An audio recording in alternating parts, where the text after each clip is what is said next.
Bismillahirrahmanirrahim. This is lecture number 12. Dear students, today we are just we are just continuing our discussion of nodal analysis. So in this thing we will be just doing two numericals here, that is 3.13 and 3.19. These are the end of the chapter numericals and these are end of the chapter problems.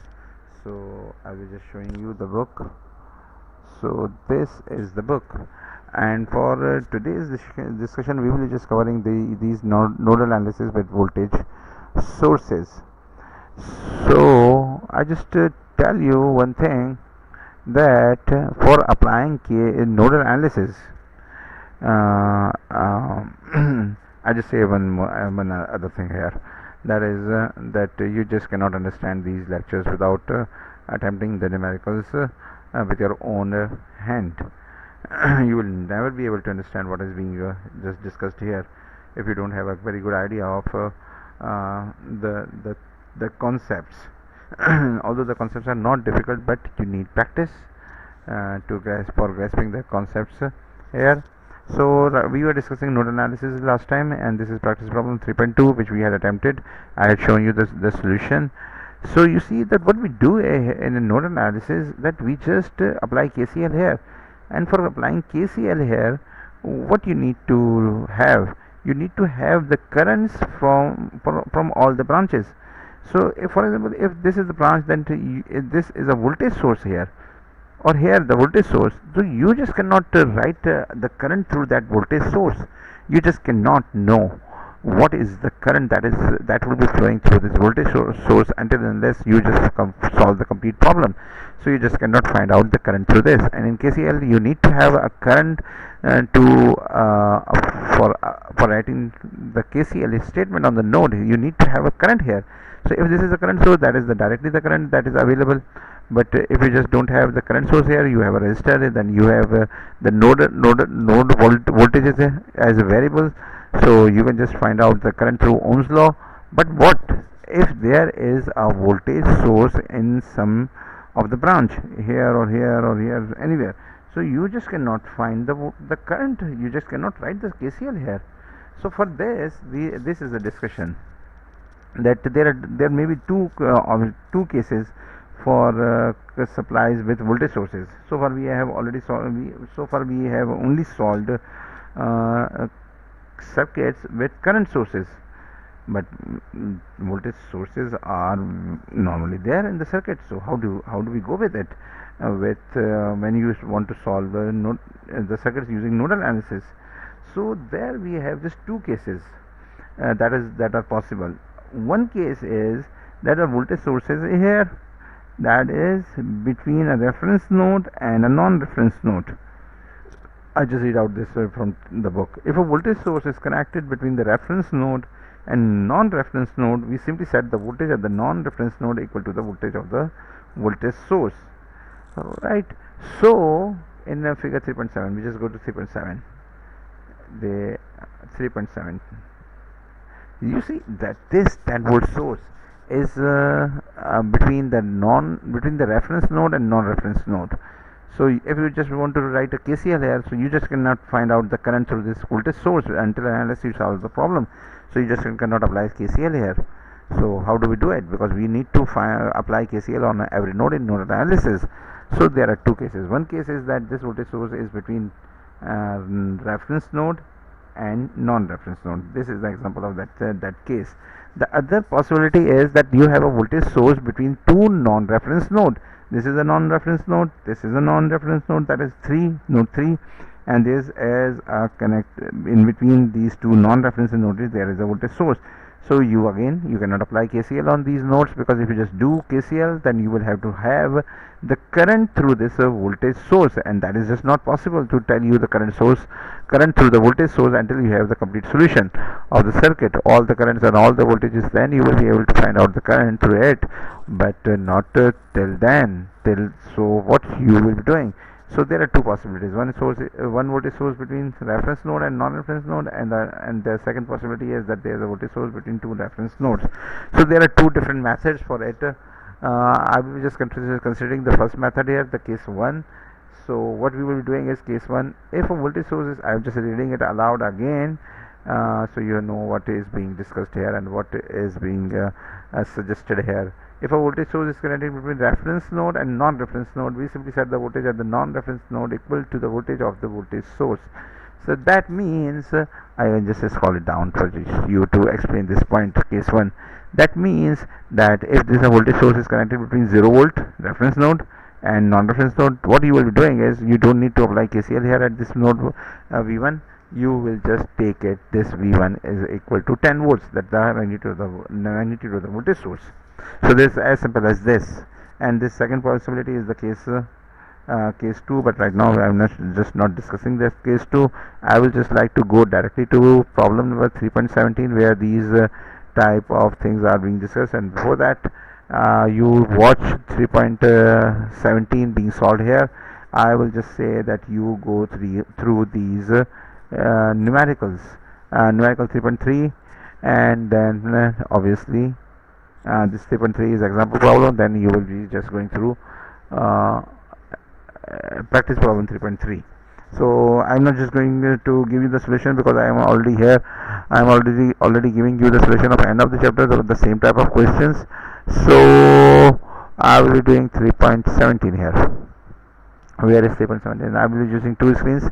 This is the second diagram for 3.17, and I will be doing this again second screen. So there are two screens, 1 and 2. So this is the circuit 3.17. So moving on from this direction, and what is specific characteristic of this circuit? The specific characteristic of this circuit is that there is a voltage source between reference node and non-reference node.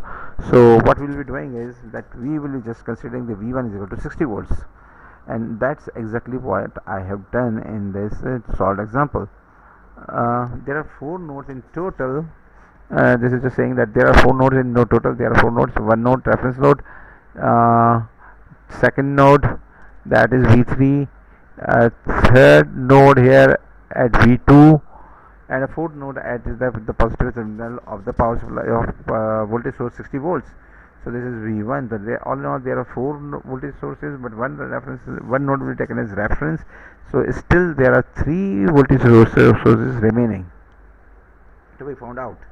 So what we will be doing is that we will just consider this V1 as 60 volts. This is the case 1 for circuits with voltage source and to be analyzed with nodal analysis.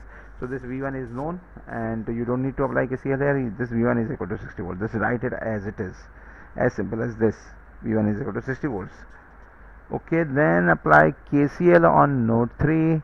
So this is node 3. We apply KCL, find out the currents. So this is V1 minus V3 divided by the value of the resistance. So this is one current. The other current is this whole thing. You must be very clear about it, that this whole is a single node. This whole upper wire, I'm just showing you. This is the complete node. All right. So please understand this. Try to make yourself comfortable that you understand this is a complete single node. These are not 3 nodes, because these are all these terminals of these resistors are connected at this it's at this point, and it's a single point. That's why this is a single node. All right. So what current is next? Yes, this is the current which is going away from the node. This current was coming towards the node, that's why it was taken as positive here, but this current is going away from the node, that is this is taken as minus.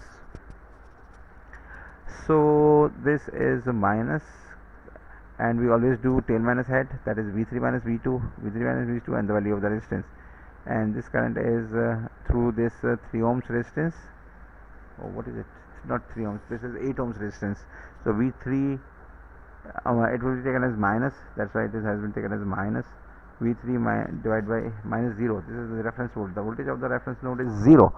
So we don't need to write V3 minus 0. It's we have just simply written as V3 upon 8. So after simplifying, we will get a standard form of equation. This is the standard form of equation, and this is simplified version. Next, we will be just applying KCL on node 3. Node 2, sorry. This is node 2. So applying KCL on node 2 and writing the steps here. What is it? A current of 3 I naught is passing, is coming towards the node. That's why this is taken as positive. And then this current is also coming towards the node V1 minus V2. I already had told you that while writing the current in terms of the voltages, you will always be taking the voltages from tail to head. That's why this is called V1 and minus V2. If it's coming from towards the node, you will be taking it as positive. That is this thing, V1 minus V2. This current is coming towards the node. If it's going away from the node, definitely then we will be just writing the tail minus head, but the sign will be negative. Instead, it will come as negative. Right, so there is one more current that is flowing through this. That is V3.